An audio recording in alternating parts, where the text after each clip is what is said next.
everyone. My name is Caitlin Wingers, and this is my vodcast for ED780. For this video, I will be reviewing the chapter Teaching and Learning with Technology in English Language Arts. And the reason I chose that is because my master's is in Master's in Education, Curriculum and Instruction, reading specialist. So English language arts is near and dear to my heart. I am a third grade teacher currently, and I have a split role as a literacy lead teacher, like a literacy coach. And so English language arts and just literacy in general is my passion. So I found a lot of the strategies in this chapter and a lot of the content in here pretty interesting. So more of my background, this is my 10th year teaching. This is my last class in my master's program. I'm also using an app that I've never used before because I thought, why not use something you've never used before on the final?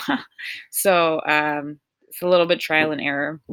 So we'll see how this goes. But I used Explain Everything, and it's pretty cool. In the beginning, it's a little sluggish because I didn't know what I was doing. But as it goes on, it picks up a little bit. So if you just stick with me, and then the handout is the completed visual that will be created throughout this video. And I also have a cat crawling on me, and so lots of things happening. So let's get started. Okay, teaching and learning with technology in English language arts. So as I said before, this is using the app Explain Everything. And so I'm just going to go through some of the main points of the chapter. And yeah, we'll go through here. So the main thing that this chapter started with is just the idea that literacies are changing. With 21st century learners and digital literacies and informational literacy, all of these different terms are new.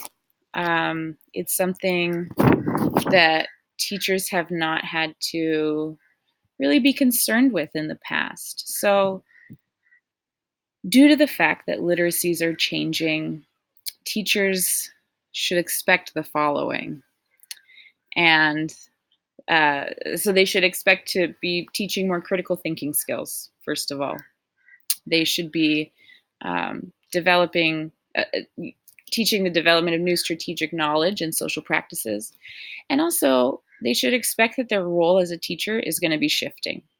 So with this change, there are some issues and challenges. And speaking of issues and challenges, you can see that I had some challenges getting this visual started. So let me just let me clarify that digital literacy, informational literacy, 21st century literacy skills, the term that is used is not as important as the content behind it. So I might bounce back and forth between those terms, but they all pretty much mean the same thing. So some issues and challenges that are coming from the literacies changing is defining the competencies and the focus for 21st century learners. This is something new, and it's changing as we create it. So that has been a challenge. Additionally, technologies are always shifting. And so we can't become a master of one type of technology because as we master it, there's something new coming along. That's a challenge for teachers. So because of these two main challenges, standards are changing. And when I refer to the standards, and actually when the book refers to the standards, they're talking about the NCTE standards, National Council Teachers of English, I think, the IRA, which is the International Reading Association, and then the CCSS, Common Core State Standards. So there are issues, challenges, and that's creating the standards to adapt to these ever-changing literacies.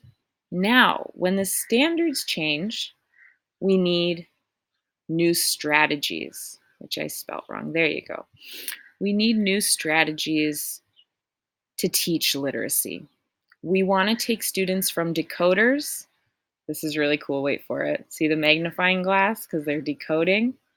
Right. We want to take them from decoders to reader viewers. And look at that. It changes to glasses. My goodness.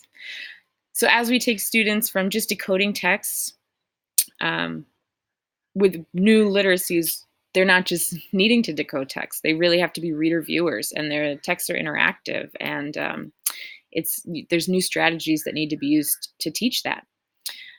Another new strategy is going from independent. So here's this one kid who's reading by himself, and now here comes another one who's texting. He's got his tablet, and now there's this other person who, if I was a better drawer, I put him in another state. And look at that, he's sending a little message to the group. There's some distance learning happening here, although it doesn't look like it. I'm not really an artist. So some strategies is going from independent to interactive, right? Now, my next point, and the next point of the chapter, is maybe we've seen a lack of motivation in reading and writing. And I know that certainly comes up a lot with my colleagues. Reading and writing especially is laborious. However, this chapter points out that as we raise the use of technology, we're also raising motivation. Kids like to use tech, right? So the lack of using technology solves that motivation problem. The next point, we are transitioning to, wait for it, transformational learning. You see what I did there? Transitioning, transformational. So some of the strategies that you might be using are blended learning, personalized learning, project-based learning, and being a connected educator. That will create learning for your students that is transformational. So how are you going to do that? Well, my last point, which is the second part of the Vodcast, is identifying some technology integration strategies. And I'm going to speak specifically to what I'm going to use in my class and some things that I already do use because that's relevant to me. So the first is e-reader apps. That's one use of technology that has been really powerful in my classroom. Some examples of that are using the Kindle app, or my class's favorite, Epic. And there's also Overdrive and Sora, which is a software that the library works with, and they can have a digital library online so students can check out books for free. But Epic, I suggest Epic. It's amazing. It's epic. The next one is Google Docs. So that creates opportunities where students can collaborate, give and receive feedback. They can do peer editing, and it really gives them lifelong skills. Because when we think about word processing and collaborating on Google Docs, like there's so many jobs that utilize the Google Suite and Google applications. So that's important. My third one that I just love and my kids love is Brain Pop. And that they have Brain Pop Junior, also Brain Pop ESL. There are so many literacy opportunities available with that website. And it is engaging. It allows students to be self-directed, which is really important. It's kind of that personalized learning. Finally, Kidblog. I want to talk about Kidblog. I haven't used this so much, but it was in the chapter and I found it to be really interesting. If you use Kidblog, it's going to raise your engagement for writing. You can have embedded netiquette lessons. I think I spelled that wrong. But then also you can do parent communication. It's a way to communicate with home. It's just kind of inherent because parents can see it. So that is it. That's all I have. That's the end. I hope you enjoyed it. Please read the handout and contact me with any questions. Thanks. Bye.